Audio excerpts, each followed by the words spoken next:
douiller avec ma conscience. Bande de sadiques. Et ça, c'est très bien, gros porc. Moi, j'ai connu ça, mais durant toute mon enfance et durant toute mon adolescence, eh bien, j'ai pleuré.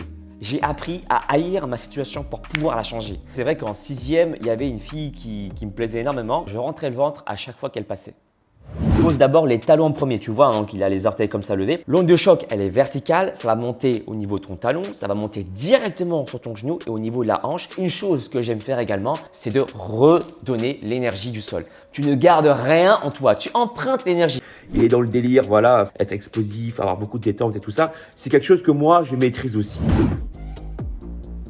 Kevin, au top.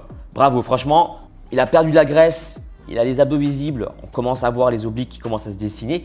Il pourrait encore chercher même plus loin. Si ça t'intéresse Kevin, je peux te trouver des exercices pour encore passer un peu plus loin. Quand tu arrives à un stade où tu es à 10% de masse grasse ou un petit peu moins, à partir de ce moment-là, il peut être possible de commencer à cibler la perte de masse grasse. Comment? En faisant des exercices spécifiques sur les obliques, mais pas n'importe comment. Salut mon Saiyajin, Kevin n'est pas à la maison. Tout ceci là n'est que le fruit de mon imagination. Je fais cette vidéo en pleine conscience, en sachant pertinemment que je peux me prendre le plus gros vent de ma vie, un vent encore plus gros que mon nom. Cependant, si je pouvais être Trunks du futur et revenir en arrière, comment j'aurais pu coacher Kevin et lui proposer des exercices, des alternatives, des temps de travail, des temps de repos adaptés pour encore plus progresser. On va analyser son entraînement et tout ça, d'accord? Here we go. Pourquoi j'ai écrit « Je coach le rire jaune » dans le titre de ma vidéo consciemment. Laisse-moi te contextualiser. Il y a quelques années, quand on n'était pas encore confiné, quand il y avait encore la possibilité d'aller dans les bars et tout ça, j'allais dans les apérotubes. Les apérotubes sont les événements où plusieurs youtubeurs, youtubeuses se rencontrent pour passer un moment et éventuellement faire des collaborations ensemble. J'ai rencontré Kevin plusieurs fois dans les apérotubes. Il m'est arrivé à plusieurs reprises de vouloir lui proposer des collaborations, sauf qu'à ces moments-là, je me sentais beaucoup trop petit en termes d'abonnés pour lui proposer une collaboration. Aujourd'hui encore, je suis pleinement conscient qu'à son échelle, je suis loin de son niveau en termes d'abonnés, d'accord? Par contre, j'ai vu qu'il y a 6 ans, il avait fait un programme Insanity. Il avait fait un programme pour perdre du poids. D'ailleurs, il a très bien réussi. C'est quelque chose que moi, je maîtrise. Donc là, on ne parle pas de nombre d'abonnés, on parle d'expertise. Pour ceux qui ne savent pas encore, je suis coach sportif diplômé d'État. Ça fait plus de 14 ans que je le suis. Je m'entraîne tous les jours. Tous les jours, je m'entraîne essentiellement au poids de corps ou avec très peu de matériel. Tu connais mon matériel Team Levant et tout ça. Bande élastique, poignet, roulette, tableau Team Levant. Et en fait, je me sens parfaitement légitime de pouvoir donner des conseils si Kevin souhaite les entendre pour qu'il souhaite s'améliorer. Et dans l'hypothèse où je me prends un gros coup de vent, c'est pas grave. Si je peux inspirer quelqu'un qui se retrouve dans le même cas que Kevin, je serais déjà extrêmement content. Parce que je sais qu'il est dans le délire athlétique, il est dans le délire voilà, physique des basketteurs, être explosif, avoir beaucoup de détente et tout ça. C'est quelque chose que moi, je maîtrise aussi. D'accord? Je suis pas basketteur, mais je peux proposer du contenu intéressant pour améliorer sa détente. J'en ai déjà fait des vidéos sur ma chaîne et tout ça. Si ça te plaît, évidemment, à la fin, eh ben, tu m'envoies un message. Mais d'abord, avant tout, il faut la preuve de l'épreuve. C'est comme tout, c'est comme ça. Et te montrer également qu'être culotté dans la vie, ça peut t'ouvrir des opportunités. Soit tu gagnes ou tu gagnes. Et si tu as aimé l'analyse, tu mets un pouce vers le haut aussi et tu commentes la vidéo. Here we go. Faire un régime par le rire jaune, c'est parti pour l'analyse. Here we go. Précédemment dans Yu-Gi-Oh! Dans le rire jaune. Je promets, sur la tête de mon frère, je vais maigrir. Et à la fin de l'année, je fais une vidéo sur le régime et je montre comment j'ai fait. A-t-il réussi? A-t-il raté? En tout cas, on peut dire qu'il est prêt à tuer pour réussir. Là, il est déter de ouf là. La réponse. C'est qui lui? Je connais pas. Wesh, t'es qui? Personne, je me suis perdu. Mais casse-toi, c'est chez moi ici. Sale gros, va. What's up, YouTube? Donc si tu suis mes vidéos depuis un certain temps, tu devrais savoir que physiquement, j'étais arrivé à un stade où le régime... Ah ouais, il a bien perdu. Hein. Déjà qu'on voit, même s'il porte encore le t-shirt, il a perdu au niveau des joues, même au niveau des épaules, des pecs. J'ai hâte de voir le résultat final. s'imposer. Ah, c'était devenu tendu. Kevin Tran, 1m74, 98. Alors là, il faut savoir que tu peux calculer si tu es en surpoids, si tu es en obésité. Il y a un calcul simple qui s'appelle l'IMC, l'indice de masse corporelle. Tu prends ton poids divisé par ta taille au carré. Donc là, dans l'exemple de Kevin, on prend son poids, 98 divisé par la taille au carré, c'est 1,74 fois 1,74. D'accord? Et là, on trouve un IMC égal à 32,36. Il faut savoir que quand tu es un IMC supérieur à 30, tu es en obésité. Déjà, au-delà de 25 ou même égal à 25, tu es en surpoids, et en dessous de 25, entre 20 et 25, tu es, on va dire, entre 20 et 24,9, tu es en poids normal.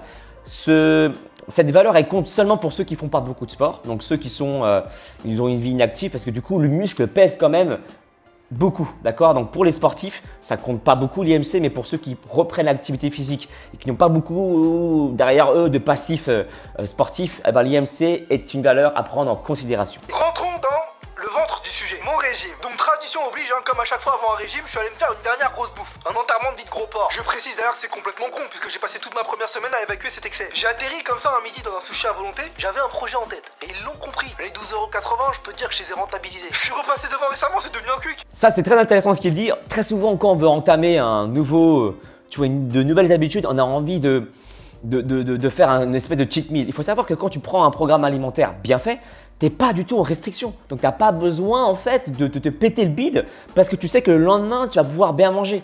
Ça dépend encore une fois à qui tu as affaire, vers qui tu vas aller, vers quel spécialiste tu vas y aller. Mais moi, en tout cas, tous les jours, je me fais plaisir. Tous les gens qui me connaissent bien, mes amis le savent très bien. Je mange du chocolat tous les jours et pourtant, j'arrive à garder un physique athlétique. Manger bien, c'est pas faire un régime. Tu peux changer ton corps sans passer par un régime drastique et on y reviendra au cours de la vidéo. Here we go. Et au début, tu perds super vite, mais après, t'atteins un palier et ça bouge plus. De septembre à décembre, je suis descendu de 98 à 93 juste en arrêtant de grignoter. Mais je suis resté bloqué à 93. Quand tu restes bloqué, en fait, tu as un palier, ton corps, il a besoin de s'adapter pour repérer encore les graisses qu'on appelle récalcitrantes. Ce sont les dernières graisses qui nous embêtent tous, hein. Souvent, elles sont stockées au niveau de la taille, au niveau du ventre, au niveau du bas du dos. Voilà. Ce qu'on perd en premier, généralement, les gens qui font des plans alimentaires le savent très bien, on perd un peu des joues. Voilà, on se dit, ah bah t'as creusé au niveau des joues. C'est parce qu'il y a des zones qui sont plus facilement déstockables que d'autres. Les zones où les graisses sont difficilement déstockables, je vais te passer une technique, Kevin, et toi aussi, cher Sadejin qui regarde cette vidéo, pour pouvoir déstocker plus facilement. D'accord? C'est parti, on continue. Voilà, c'est tes potes, hein. Eux, ils sont pas au régime. Ils t'appellent pour un resto, toi, comme un con, t'acceptes en te disant, je vais prendre une salade, un truc léger. Mais eux, ils ont aucune pitié. Ton palier, ils en ont, mais rien à foutre. C'est limite s'ils bouffent pas plus juste parce que t'es là. En plus, comme ça fait un mois que vous êtes pas vus, ils te font la remarque. Ah tiens, t'as maigri. Et toi, tu tombes dans le piège. Ah oui, c'est vrai, j'ai maigri, je vais pouvoir prendre un dessert. Et voilà, 4,50€ qui parlent dans des perles coco. Tu connais le proverbe pourtant, en dessert, perles coco, au réveil 1 kilo. Mais tu t'en fous parce qu'on t'a dit que t'avais maigri. C'est vrai, c'est vrai. Très souvent, quand on est invité par des amis et qu'ils n'ont pas le même objectif que toi, eh ben, tu peux être incité à un peu cheater, tu vois. Moi, je trouve que ça peut être également une bonne opportunité de tester ton mental. Tu peux aller manger avec eux et choisir des aliments qui ne vont pas forcément te faire prendre beaucoup de poids ou te faire grossir. Des aliments comme par exemple le saumon, le sashimi. Quand tu vas manger japonais, tu peux prendre un sashimi et éviter de manger trop de glucides. Je ne dis pas que les glucides, c'est à éviter, à proscrire, à supprimer complètement. Mais il faut éviter effectivement d'en consommer trop. Si surtout ton objectif c'est de perdre du poids, il faut que ton corps s'habitue à taper dans les réserves de graisse. Et pour ce faire, s'il a toujours de l'énergie, si tu lui apportes toujours de l'énergie sous forme de glucides, l'énergie qu'il préfère du coup stocker et utiliser, bah, ton corps ne sait pas taper sur les graisses. Donc, quand tu vas dans un restaurant avec des amis, privilégie les aliments riches en protéines, le poulet, le steak de soja si tu es végétarien par exemple, ou encore une fois, le saumon ou les petits poissons qui contiennent moins de toxines. En plus, à chaque fois que je postais de la bouffe sur Twitter, vous me rappeliez que j'étais dans le mal. Vous jouiez avec ma conscience. Bande de sadiques. Et ça, c'est très bien, gros porc. Moi, j'ai connu ça, mais durant toute mon enfance et durant toute mon adolescence. Gros porc, le gros, c'était mon surnom pendant des années et j'en ai fait une force. Comme je le dis souvent dans mes posts Instagram, d'ailleurs abonnez-vous sur mon compte Instagram, je poste des stories tous les jours, je vous inspire, je vous envoie de la motivation. Eh bien, j'ai pleuré.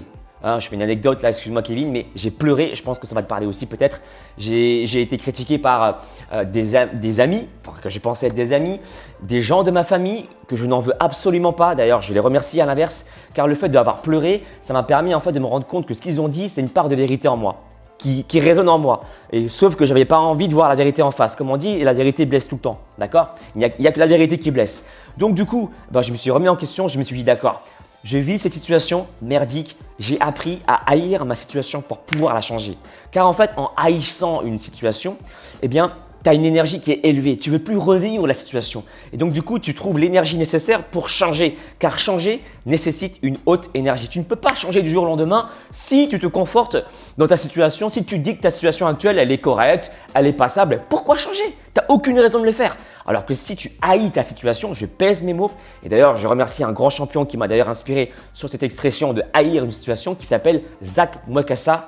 abonnez-vous sur sa chaîne. C'est un grand motivateur, un grand champion qui lui aussi a connu des misères dans sa vie. Il a connu des moments chaotiques et en connaissant des moments chaotiques, tu peux ensuite progresser. Je me suis fait belle pour toi, j'ai mis du parfum pour toi, je me suis acheté des nouvelles chaussures. Bon pour moi, d'accord, ok. Nous les mecs, pour vous plaire.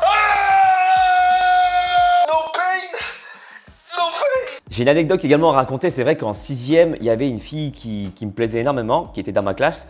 Et en fait, je rentrais le ventre à chaque fois qu'elle passait. Et ça a été également une source de motivation pour moi de commencer les abdos. Je faisais ça n'importe comment. Je mettais les pieds calés sur le chauffage. La même erreur que Néo a faite d'ailleurs au début de sa vidéo.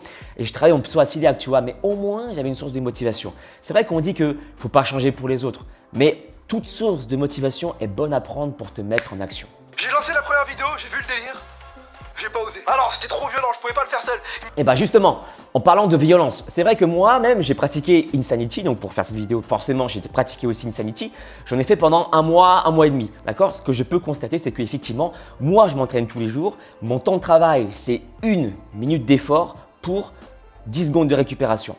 Eh bien dans Insanity c'est 2 à 3 minutes d'effort. Je répète, 2 à 3 minutes d'effort, soit 2 fois ou 3 fois supérieur à mon temps de travail, moi qui ai déjà, sans prétention, un niveau confirmé. Le temps de repos, il n'est pas non plus très long chez Insanity.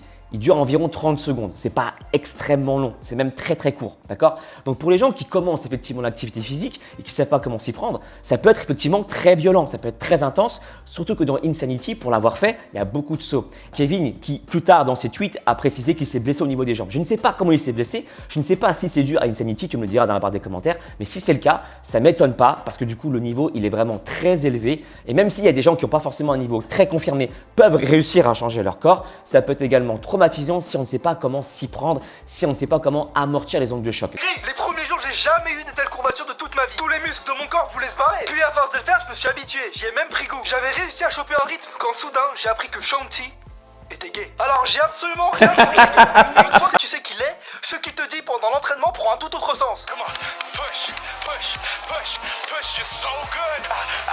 Pendant les étirements, j'étais sur mes gardes. Et voilà comment je suis rentré sans le vouloir dans un cercle vertueux. À la fin de chaque séance, je transpirais comme un porc. J'étais crevé. Je m'étais tellement buté que quand je devais manger après, je surveillais ma bouffe pour pas ruiner tous mes efforts. C'était un changement drastique. Alors, mes repas, une bouteille d'eau au début, 400 g de fromage blanc. La bouteille d'eau au début, c'est une très bonne solution parce que ça permet déjà d'éviter les problèmes de digestion. Il faut savoir que quand tu bois de l'eau, beaucoup d'eau en fin de repas, eh bien, tu entraves la digestion. Les enzymes salivaires, enfin les enzymes qui participent à la digestion, n'aiment pas être noyées dans de l'eau, d'accord? Ensuite, il y a 400 g de fromage blanc. Franchement, c'est bien, ça apporte également une source de protéines, ça cale. Une pêche ou mangue en début de repas. J'espère qu'il a pris en début de repas parce que sinon ça peut créer également des problèmes de ballonnement. Voilà, les fruits, pour l'avoir testé, surtout la mangue, ça passe pas très bien au dessert. Je trouve que ça donne des ballonnements, des gaz et tout ça. Donc si j'ai un conseil à donner pour ceux qui souhaitent avoir un ventre plat, consommez de l'eau et des fruits en début de repas. Ah, ce qu'on peut constater, c'est que… Je regarde l'atterrissage. Voilà. Donc là, on ne voit pas très bien, mais on peut imaginer qu'il pose d'abord les talons en premier. Tu vois hein, qu'il a les orteils comme ça levés. Ça, c'est une erreur et ça peut créer des douleurs au niveau des genoux. Pourquoi? Les ondes de choc sont beaucoup plus importantes.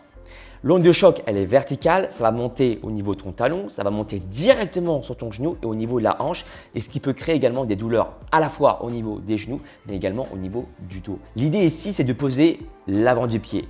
Je n'ai pas dit les orteils, l'avant du pied, un peu comme un chat, comme ceci. D'ailleurs, il y a même des ostéopathes, je te mets un extrait qui explique pourquoi il est intéressant de poser d'abord l'avant du pied que le talon. Un extrait, c'est parti. Le but n'est pas de poser le pied comme ça, c'est pas possible, on ne peut pas courir comme ça. Mais le but c'est simplement de poser le pied d'abord au niveau de l'avant-pied, légère incidence, on pose le talon et on repart. L'onde de choc est verticale dans le tibia, monte dans le genou, la hanche, le dos. On voit lors de la prise d'appui talon un impact important qui se transmet sur toute la jambe, tandis que la prise d'appui avant-pied, on a une prise d'appui qui se situe au niveau de la hanche, la verticale de la hanche, avec une jambe qui se trouve en légère triple flexion et qui va amortir nettement plus facilement cette onde de choc. À chaque fois que tu atterris, pour n'importe quel saut, que ce soit des fentes sautées, que ce soit des squats sautés, que ce soit des burpees, peu importe, tu amortis toujours avec l'avant du pied. Une deuxième technique également que je te montre ici en superposition en vidéo, c'est de continuer à fléchir sur tes genoux et à pousser tes fesses en arrière. Ça joue le rôle un peu d'airbag pour vraiment amortir les zones de choc. Et une chose que j'aime faire également à la fin, c'est de redonner l'énergie du sol. Tu ne gardes rien en toi, tu empruntes l'énergie, comme si tu empruntais de l'énergie à la banque, de l'argent à la banque pour ensuite rendre tes dettes. Là, c'est pareil. Quand tu sautes, tu prends l'énergie du sol et ensuite tu la rends. Et pour la rendre, il faut être généreux, il faut fléchir comme il faut les genoux, les fesses et ensuite remonter doucement avec vraiment cette intention de redonner l'énergie au sol. J'ai commencé à faire Insanity le matin à jeun. C'est très déconseillé, hein, j'ai failli m'évanouir plusieurs fois. À la fin de chaque séance, j'avais des étoiles dans la tête. Faire Insanity le matin à jeun, c'est un peu comme subir une énorme crise financière. Oui, c'est vrai, mais pas totalement. C'est vrai que s'entraîner à jeun avec une haute intensité, il faut déjà être préparé à ça. Moi, personnellement, c'est ce que je fais, mais parce que du coup, j'ai habitué mon corps à ça. Je l'ai habitué à travailler à jeun, donc pour moi, ce n'est pas du tout dangereux. Au contraire, je préfère car je suis léger. Je ne sais pas pour toi, dans la barre des commentaires, tu me le diras comment tu te sens à la maison toi. Mais moi, j'aime bien avoir le ventre vide quand je m'entraîne parce que je me sens léger et puis l'énergie n'est pas consacrée à la digestion, mais plutôt vers les muscles. Ça, il faut le savoir, hein. Quand tu fais des efforts physiques, je pense que tu sais très bien, quand tu fais des pompes, tu commences à congestionner par exemple au niveau des pecs, au niveau des bras. C'est le sang qui circule dans tes pecs. Alors que si tu avais mangé, je sais pas moi, un gros repas, par exemple un gros cheat meal, le sang de préférence se trouve dans ton estomac. C'est pas top. Par contre, il est intéressant de travailler à jeun pour taper sur les réserves de graisse plus facilement. Et ça, j'en ai fait les frais. Ceux qui prennent les coachings le savent également très bien. Je n'incite pas tout le monde, bien sûr, à vous lancer comme ça du jour au lendemain en pratiquant un jeûne du jour au lendemain. Il faut habituer votre corps à un état de jeûne. Je ne dis pas qu'il faut rester à jeun pendant 3, 4, 5, 6 jours, hein, pas du tout. Je parle de jeûne court. Quand on parle de jeûne long, il faut vraiment aller voir un spécialiste, voir il y a des centres hospitaliers qui s'occupent de ça. Moi, ce n'est pas mon domaine. Là, je parle de remise en forme. Ok, on continue. Maintenant, mon objectif, c'est de me maintenir, continuer à manger sainement, faire du sport et rester… Maintenir, c'est bien, mais c'est vrai qu'en faisant Insanity, 6 jours par semaine, avec un entraînement qui dure entre 30 à 45 minutes, voire même 50 minutes parfois, 3 minutes d'effort, 30 secondes de récupération, je peux comprendre que ça soit compliqué de maintenir l'intensité, d'accord? C'est pour ça que Kevin, encore une fois, ou bien toi, cher Saiyajin, si tu souhaites que je t'entraîne, que je te coach, moi plutôt, dans mes circuits de training qu'il y a sur ma chaîne, et plus c'est gratuit déjà, les efforts, c'est plutôt 45 secondes d'effort pour 10 ou 15 secondes de récupération, ou j'aime bien le format également, 1 minute d'effort pour 10-15 secondes de récupération. En travaillant comme ça, de façon courte et intense, avec des récupérations un petit peu plus longues ou un petit peu plus appropriées, tu peux maintenir ta forme physique. Ce temps de travail et ce temps de repos, je l'ai créé par rapport à mon expérience, car j'ai constaté qu'en s'entraînant 45 secondes ou 1 minute à fond, c'était plus intéressant pour moi de récupérer plus facilement pour continuer le lendemain à m'entraîner. Car comme je l'ai dit au début de ma vidéo, je m'entraîne tous les jours. C'est mon portefeuille et j'entretiens une relation très spéciale avec mon portefeuille. Quand je suis en couple, je grossis et lui il maigrit. Quand je suis célibataire, je maigris et lui il grossit. À cause de qui, à cause de quoi, je ne sais pas. Mais là il est gros et je suis content. Bref, comme d'hab, si t'as aimé cette vidéo, n'oublie pas de la partager. Attends. Et ta transformation, elle est où mon gars? On va finir la vidéo comme ça? Quoi? Attends, mais après tout ce que tu viens de dire, tu vas finir la vidéo sans une photo avant-après. C'est pas dans le texte ça. Ah bah si. Non. Attends, si tu comptes pas le faire, c'est moi qui vais le faire. Ah oui, quand même. Quand même, ok. Donc là, il y a du niveau, hein. Donc 31 mars 2014, 31 août 2014, en 5 mois. Kevin, au top. Bravo, franchement, il a perdu de la graisse. Il a les abdos visibles, on commence à voir les obliques qui commencent à se dessiner. Il pourrait encore chercher même plus loin. Si ça t'intéresse Kevin, je peux te trouver des exercices pour encore passer un peu plus loin, pour avoir les obliques saillants. Parce que moi en fait, j'ai réussi à passer d'un état sec à un état aussi très sec avec des exercices spécifiques. Et on a beau dire oui, on ne peut pas cibler la perte de masse grasse et tout ça. Bah tu sais quoi, au bout d'un moment, quand tu arrives à un stade où tu es à 10% de masse grasse ou un petit peu moins, à partir de ce moment-là, oui, il peut être possible de commencer à cibler la perte de masse grasse. Dans le sens où tu peux optimiser le passage du sang dans certaines zones, les zones récalcitrantes. Donc là, par exemple, au niveau des poignées d'amour, on peut inciter justement le corps à améliorer le passage des hormones dans les cellules graisseuses, dans les zones où il y a des cellules graisseuses récalcitrantes pour déstocker ce qu'il y a dans les cellules graisseuses, c'est-à-dire les acides gras. Et ça, on peut y arriver justement en améliorant le passage du sang dans les zones récalcitrantes. Comment? En faisant des exercices spécifiques sur les obliques, mais pas n'importe comment. Et c'est pour ça que sur ma chaîne, j'explique plein d'exercices, notamment les erreurs à éviter sur les obliques. Beaucoup de personnes font les obliques comme ça. Tu vois, ils prennent, je sais pas, moi, un ballon ou un poids et ils font ça en bougeant les bras. Non, quand tu travailles les obliques, notamment au niveau de la zone des poignées d'amour, il est important en fait de bouger vraiment, faire une vraie rotation de la taille. J'ai fait vraiment une vidéo complète à ce sujet. Je t'invite même d'ailleurs à regarder la vidéo en entier car les obliques ont pour rôle principal, ils kiffent en fait les rotations. D'accord? Dès lors que tu fais des rotations, les obliques, ah, tu m'appelles. Là, tu travailles les obliques. Alors que quand tu fais ça, tu ne travailles pas du tout les obliques. Il y a des exercices en fait où il faut vraiment bien faire techniquement pour amener le plus de sang possible dans les zones désirées pour que, encore une fois, les hormones qui sont responsables du déstockage de graisse puissent y passer, toucher les cellules graisseuses. Ces hormones, ou plutôt ces substances qui jouent le rôle d'hormones, on les appelle la noradrénaline et l'adrénaline. Il faut savoir que la noradrénaline et l'adrénaline sont sécrétées lors des efforts intenses. C'est pour ça que Insanity, ça peut être hyper intéressant pour ceux qui souhaitent perdre du gras, mais ça peut être également très violent pour ceux qui commencent l'activité physique, ceux qui n'ont pas la notion d'amorti, qui ne savent pas comment bien faire les exercices, qui ne savent pas comment cibler les exercices, qui n'ont pas la conscience cerveau-muscle. Ça va être compliqué. Et moi, ce que je te propose, Kevin, mais également toi, cher Saiyajin, c'est d'aller sur ma chaîne déjà. C'est gratuit pour comprendre les erreurs à éviter de placement et faire mes circuits training, 45 secondes d'effort, 15 secondes de récupération, 1 minute d'effort, 15 secondes de récupération. Ou si tu veux aller plus loin, je peux te faire vraiment un programme adapté selon ton niveau avec ton coaching qui se passe directement sur mon site alexlevent.com. Kevin, je t'invite à me contacter et toi, cher Saiyajin, tu peux liker la vidéo, commenter la vidéo ou, si tu le souhaites également, aller sur mon site directement car je propose ton coaching mais également 2 autres services. E-book pectoraux visibles en 90 jours mais également e-book abdos visibles en 90 jours, mon deuxième bébé qui se passe également sur mon site alexlevent.com/boutique. Partagez la vidéo, commentez la vidéo si vous avez aimé et je vous dis à très bientôt. Ciao!